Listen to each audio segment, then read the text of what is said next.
Welcome to Keep Making Movies, the podcast where we explore, shall we say, movies that may have needed a bigger budget. We evaluate the movie for what it is, decide if it could have been improved with a budget, and if it'll join our Keep Making Movies official recommend list. I'm your host KJ, and with me is Tom.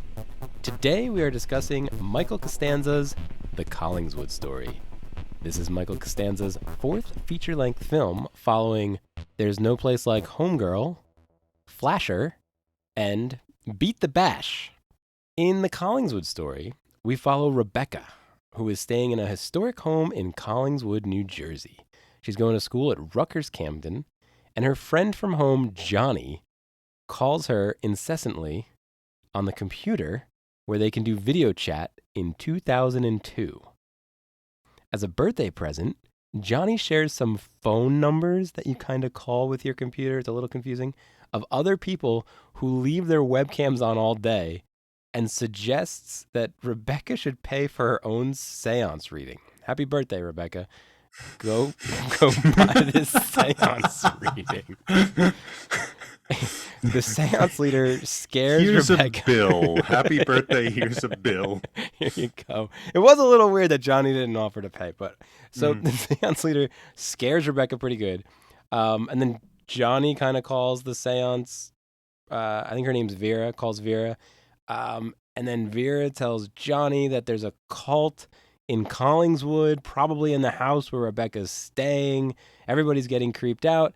It all culminates with Rebecca buying 100 feet of phone cord so she could bring her computer up into the attic, like in real time, not like set it up in the attic, like walk with the computer to see if there's a cult up there. And there's a cult up there somehow. There's a cult up in the attic. They have to climb through a ladder in the bathroom to get there, and then they mutilate Johnny through the computer, I think. Is there a cult, or is this just one guy? Well, that's a good question, but I think a more fun question, was it the same guy that was wearing the American flag shorts? I think it might have been the same guy. But let's get into it. Let's start with our favorite question. Tom, what do you think the goals of the creators of the Collingswood Story are? I think the goals of the creators were the goals of the creators for a lot of these found footage things, which is to create a real life document, right? Like an existing document. And this is something that predates film. You used to have kind of ideas of like Frankenstein is sort of a found footage horror movie. It's the original where we find like the letters of Frankenstein. Dracula too. Dracula is a collection of journal entries and letters, right? There isn't a Bram Stoker who's telling you what's going on. And so for whatever reason, found footage connects well to horror movies. And the original horror found footage is Cannibal Holocaust, which is a look at a cannibal island or something like that, in a sort of found footage style. And I think they're going for this. They're doing it with what was 2002's version of Zoom, which seems to work just as well as Zoom, I think. And what the director, I think, was going for was a means of doing found footage on an even lower budget. So what you do is, instead of having a camcorder record everything, you have a Zoom call, or the precursor to a Zoom call, and therefore you only need 2 rooms. You don't need to actually have more than 2 or 3 or 4 sets for your thing. And so it becomes a remarkably good way of not only having found footage, but not ever having to adjust the lights or camera angles to suit anything, or have to worry about somebody wandering into your set or anything like that. So I think that was the director's goal. Can I make a found footage movie without having to actually move the camera?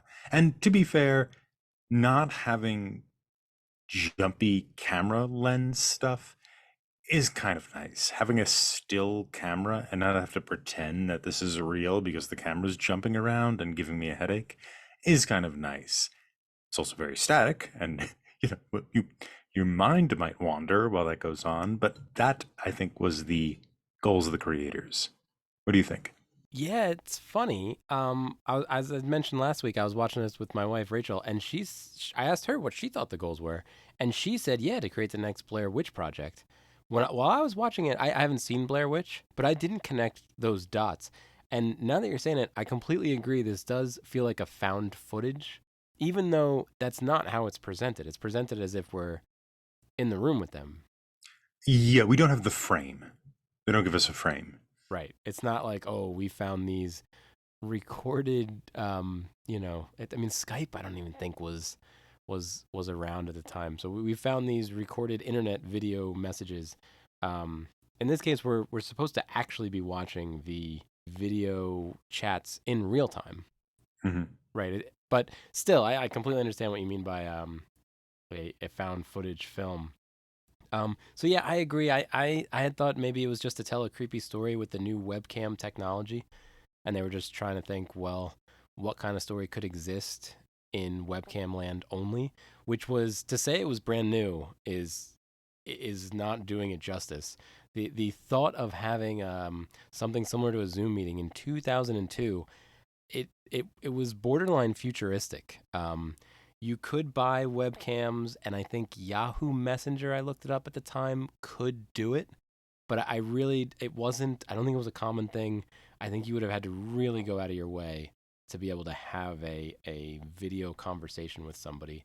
And over dial up, it would not have looked that good and that sharp. But that's okay, right? The Hmm. point of the movie wasn't to make a realistic web video conversation. It was to use that as the setting for the story.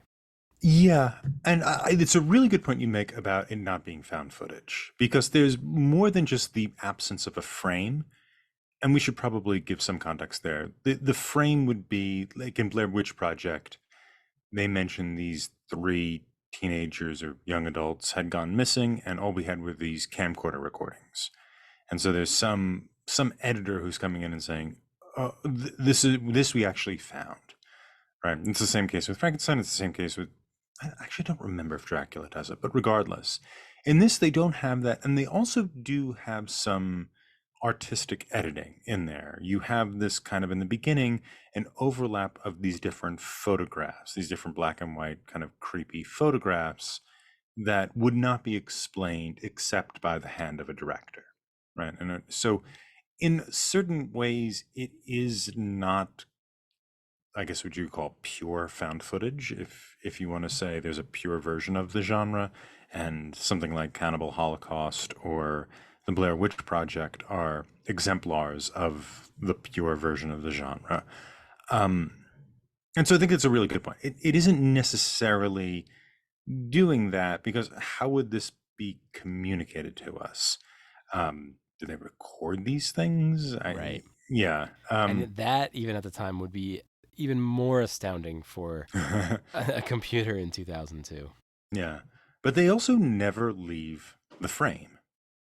They never leave the perspective of the computer, right? So in a certain way, it has this odd like personhood with it where the computer is the observer. It's like there's a few movies that did this. I think there's one in the 60s where everything is seen from the perspective of the main character. You don't see the main character unless he looks in a mirror in Mm. one scene, but you only see him looking around. And it's pretty annoying. Actually, it's kind of hard to watch. But this movie is maybe doing something more like that than found footage, except the perspective here is the webcam or the Yeah, webcams. it's either the webcam or the screen of the computer. Right? Hmm. Sometimes we're watching them browse the internet in 2002. Yeah, that's true. Yeah, so it's the computer is the this odd. You wouldn't call it. I guess you would call it a first person perspective movie because Yeah. it's not the director. It's not like No, that. it's It's first person from multiple computers. hmm yeah. It's all first person perspective. It's all I, except it's a computer that has no opinion on the issue. um, which is sort of interesting, right? That's not, Yeah. yeah, first person is not something that works well for movies. And I don't think for whatever flaws this movie has, I don't think the first person perspective is one of them. Yeah, I agree. I completely agree. And so let's bring up the next question. How do we think they did with the money they had? So this is a little different because I think it's an interesting idea. The problem is it's incredibly static. Right?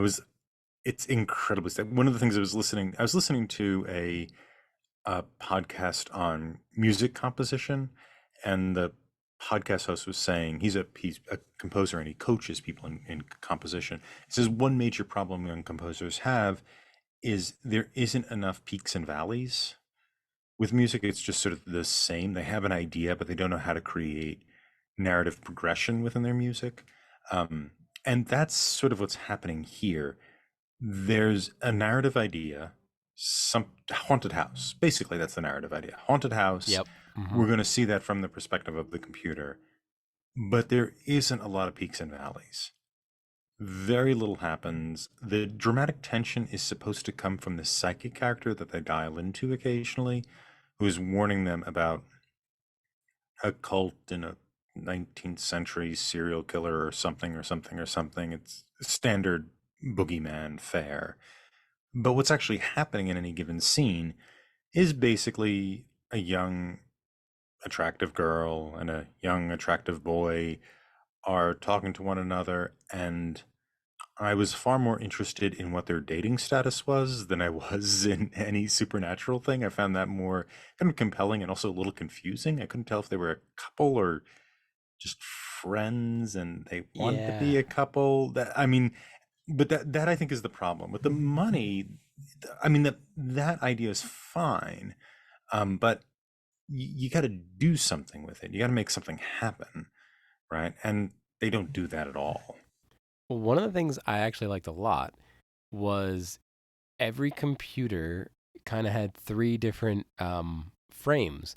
You either saw the entire subject, exactly what the webcam saw, or you saw the desktop in its entirety with the icons, the app, the webcam app that looked very gizmo-ish. I don't know Mm, exactly what I mean by that, but it wasn't a square window. It had all the fun extruding parts that looked like something out of 1999 or 2000.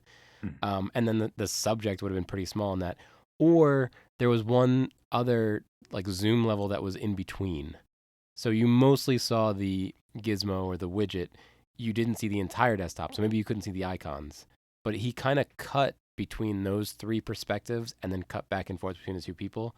I thought enough to make it interesting visually. Okay. Uh, yeah.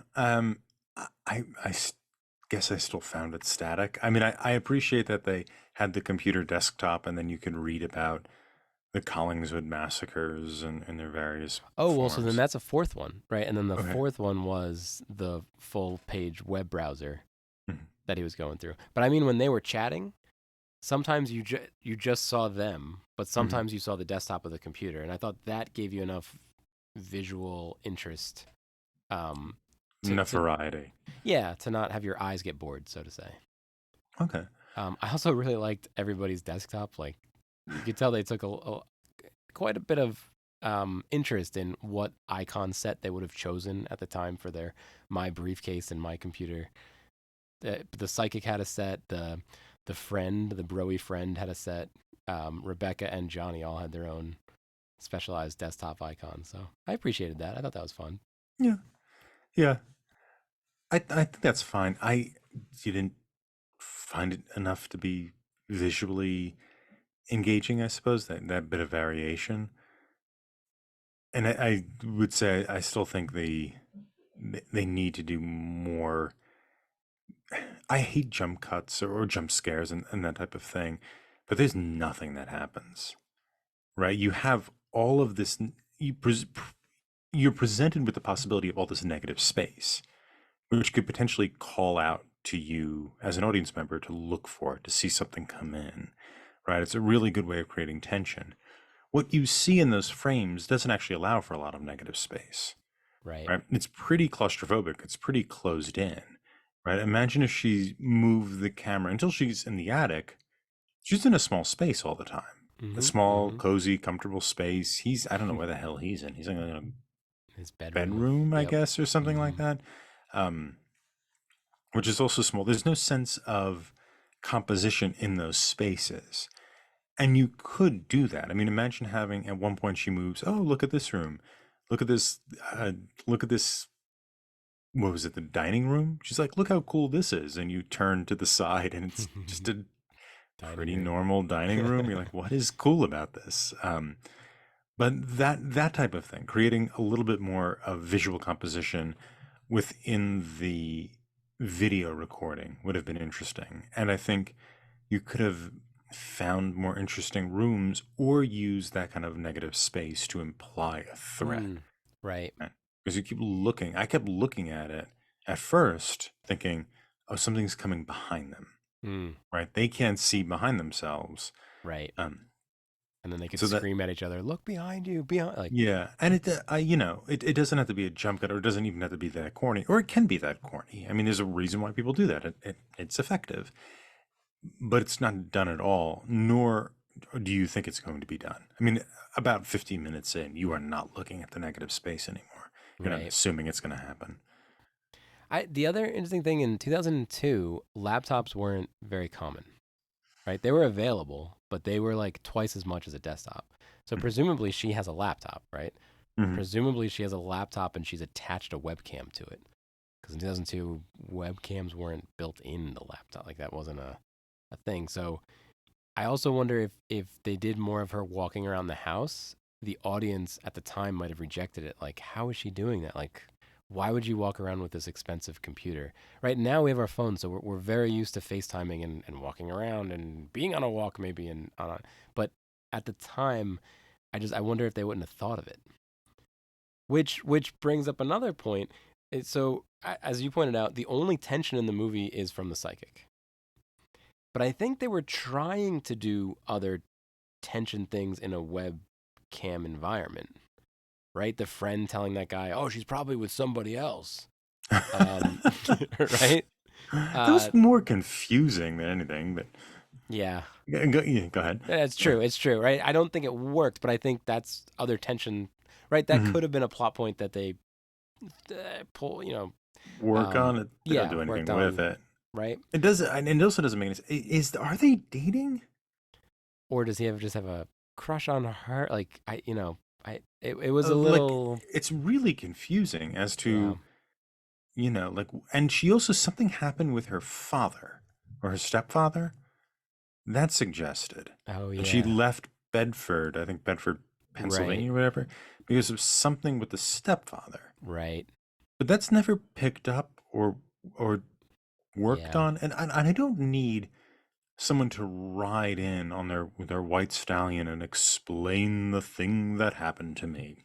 Suggestions and half understood stories are fine, but they do nothing with it. And, yeah, and the central relationship is like, I think they're dating, and then when the threat of like maybe someone else is there. First of all, it's not entire. It's convincing to no one who is watching this movie that there's like some dude there that she's actually into.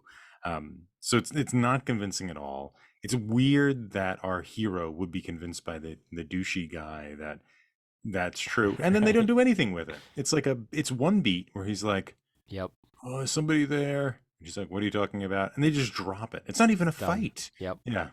yeah. But they tried, right? They tried to do tension with that. They tried to do tension with the old guy in the USA flag shorts, Yes. right? He's kind of like dancing, and then I forget what he says to her, and she's like, "I'm hanging up now." But like again, I guess that counts as tension. Uh, yeah, I kind of found it funny. Mhm. And then they get scared by the psychic, and I'm gonna put this in a separate category. If Nick was here, he'd be like, "Oh, this is a separate tension thing." They leave the webcams on all night because they're afraid, Mhm. and I feel like that was them just trying to come up with something that was interesting about the webcams. Oh, we can have video on each other while we're sleeping, so we feel safer. Right. That would have been one of the first times you could do that. Yeah, I thought though what they would do with that, not that we should say what the filmmakers need to do specifically, but just I thought they're asleep and we can see them sleeping. So the only perspective is a first person perspective from the computer that can't do anything. It can't comment, it has no, and so now you have an opportunity to have something creepy happen, to have something happen, something visually interesting, to suggest, oh no, this girl's in danger, or this guy's in danger, or something like that. And So there's I nothing, think right? We fade to there's black nothing. twice, I think. Yeah, yeah, yeah. There's no threat, and so I was sure like they were gonna sleep, and then you were gonna see um like a shadowy figure lean over her or something, and blah blah blah blah blah. Um, there's nothing. There's Nothing. nothing. And then the only other tension thing I can think of is when he can see the little stuffed animal in the bathtub on the web Mhm. pictures, but his friend and Rebecca cannot, And when he goes back to it, it's gone. and it's gone. Yeah. That's those are all the tensions I think Yeah. that they try to Yeah. do. I don't think the man with the we should probably explain him. There's a sort of chat roulette scene. So apparently in this world, the online chat rooms sort of work like ham radios, where you could just dial into different frequencies or numbers, and there's just people there. No, no, he said there's in the yellow pages, there's a section for people who have their webcams on all the time. That's where he got these numbers. Hmm. So it's in the yellow pages are the 10-digit phone numbers that they're calling. Yeah. Hey, but it didn't remind you a little bit of like the ham radio thing, where it's like there's frequencies and you could check the frequency and see if somebody's there and talk to them.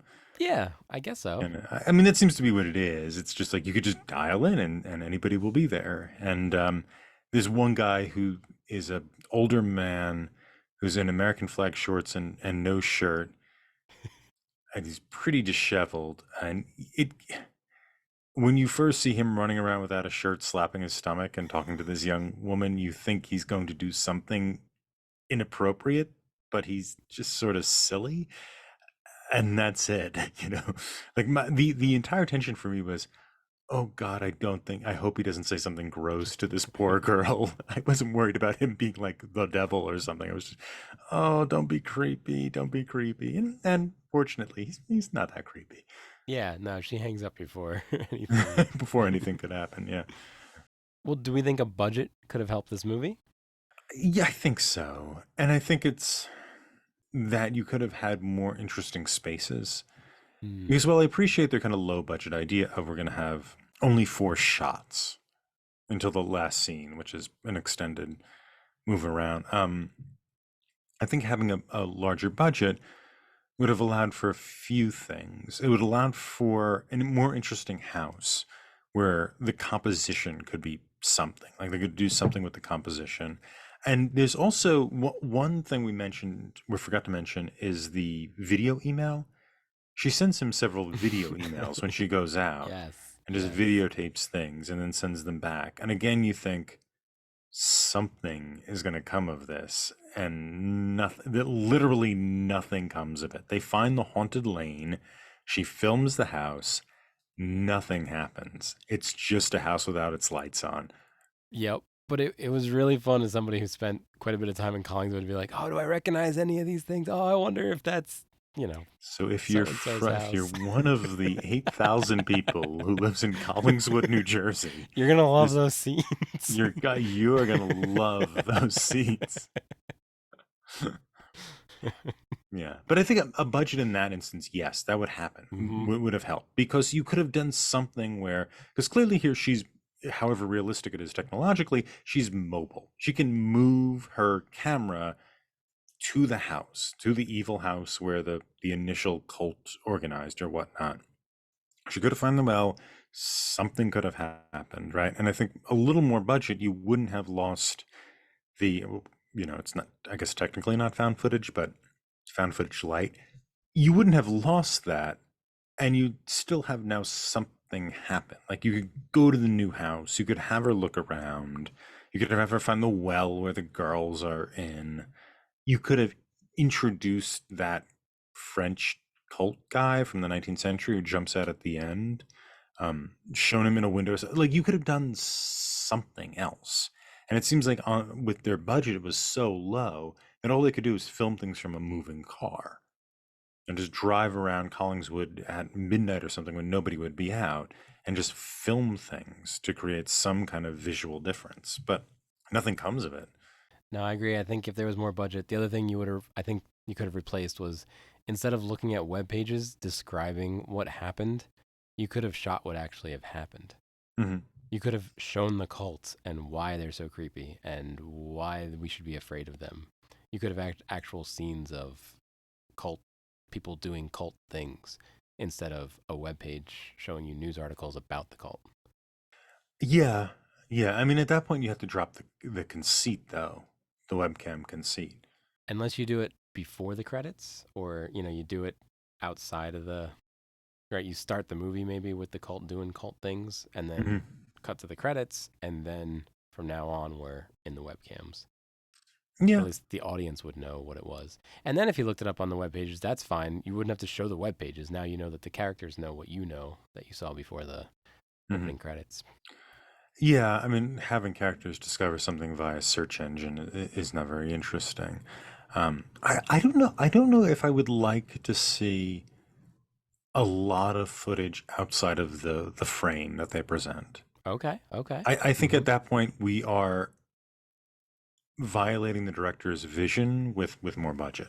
Mm, I think got it. that is, Yep. even though I know I agree that I think we've kind of just have shown that it's not technically found footage because they're doing things without a frame and they are adding in kind of editing tricks that are outside of that. But I think the director's vision is pretty much married to the proto zoom thing that's going on. Yeah, I agree. I agree. I am suggesting we're unrealizing the director's vision. I completely agree with you. So But yeah, you could do that in her running around the house, right? If she goes out and has that, now she can videotape things somehow and email them pretty easily. I guess her mobile, as she calls it, has a camera on it. I have no idea how she's filming these things and uploading it. no, I think she says at one point she's driving around with her computer. I think it's the laptop, and then when she gets back to the house, she dials up and uploads the videos. So it does have a, oh, I guess maybe it has a camera that can record onto the computer and then she can, Right. sure, whatever. It works, right? And I guess you could do what you're saying where you could actually show the cult Mm-hmm. with her using the computer to That way, record it. right. At Yeah. night, she actually found the cult doing cult stuff. Maybe do it that way. Yeah, that might have Mhm. worked. Yeah. Another interesting thing I'm just realizing you never see the computers. And No. the reason is, I mean, he used a high 8 camera to film this. So there may not have been any compute. I mean, there probably wasn't any computers Mhm. anywhere near the actors. Yeah, I think you're right. I think it was just the camera in their face. Right. Hmm. Yeah. Hmm. Hmm. So, does it make the list, Tom? Are we putting this on the keep making movie It's list? such one of these movies, though, right? Right? It's like it's not a good movie, but it's just one of our movies. It's a KMM straight through and through. So I've decided like quality is not the condition by which a movie lands on this list. It is, does it, how close is it to the ideal, to the platonic of ideal of a KMM? So I'm going to say yes. This is very close to the ideal of a keep making movies movie. Maybe not as much as Island, but it's pretty close. I'd say yes from me too. Not only do I think it, I think we're seeing exactly what the director wanted to do, and I think the director had a cool idea with the webcams, especially back in 2002. I also think with our list, for better or worse, there's nothing else like it like this. So I think it's worth having on the recommend list because it's another take on a micro budget film.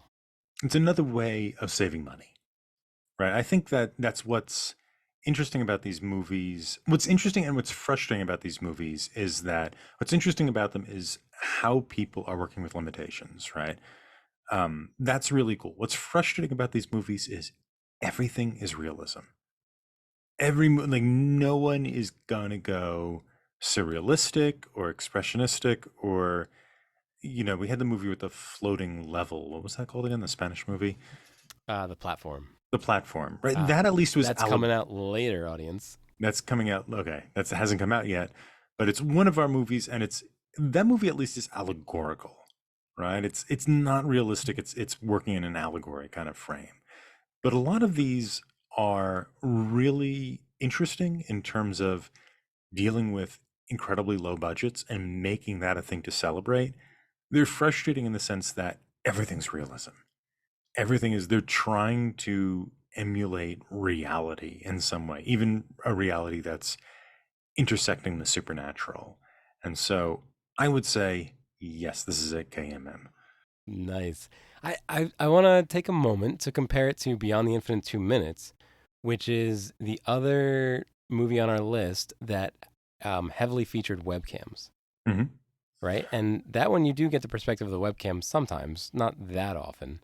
And that one also didn't make a lot of sense. They were dragging the computers around in strange ways, but that was also 20 years later that they made. Like, that's a much more recent movie, so it kind of makes more sense. And it's also, that movie is so much more free.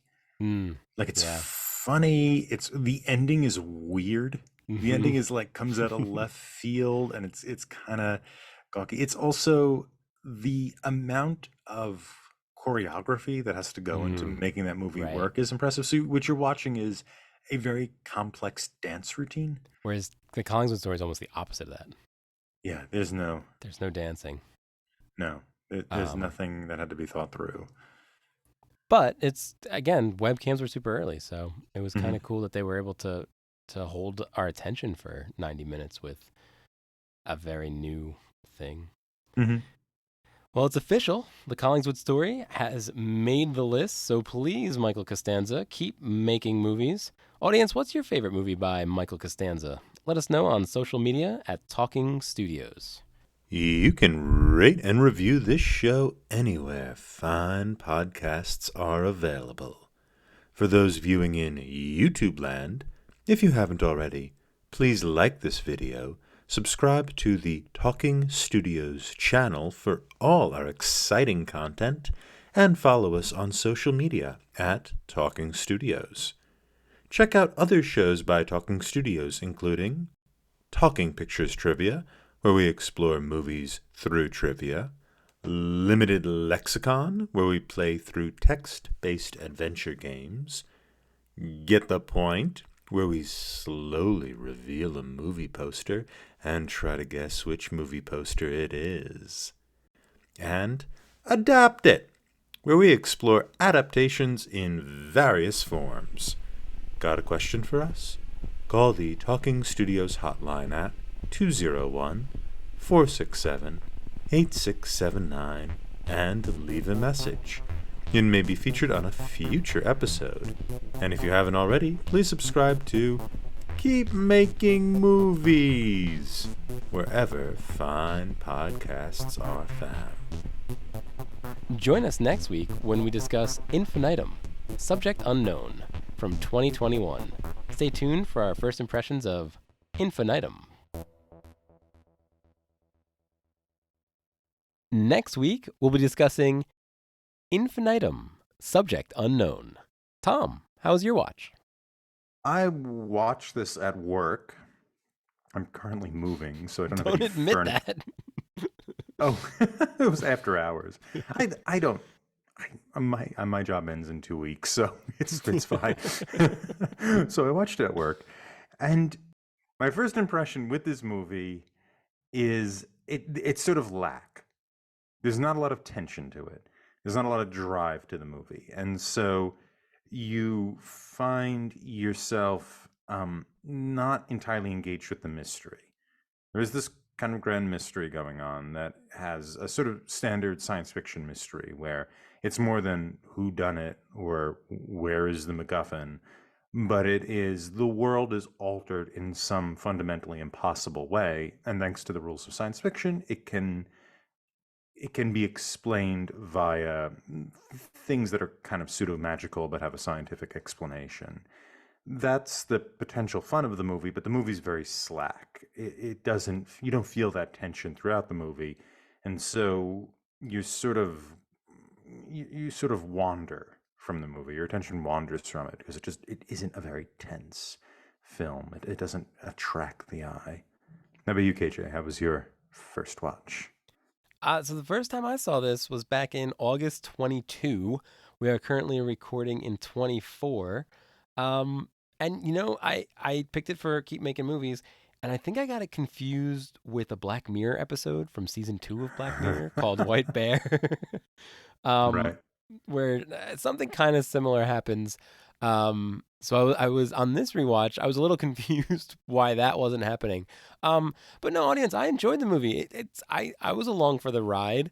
Like Tom's saying, it's a little slack. It's a little calm. You're kind of just going through what the character's doing. Yeah, enjoy it, audience. Just go in with an open mind. Don't expect too much, and enjoy it. Infinitum, Subject Unknown, is available on Amazon's Prime Video at the time of recording. Wow, Talking Studios,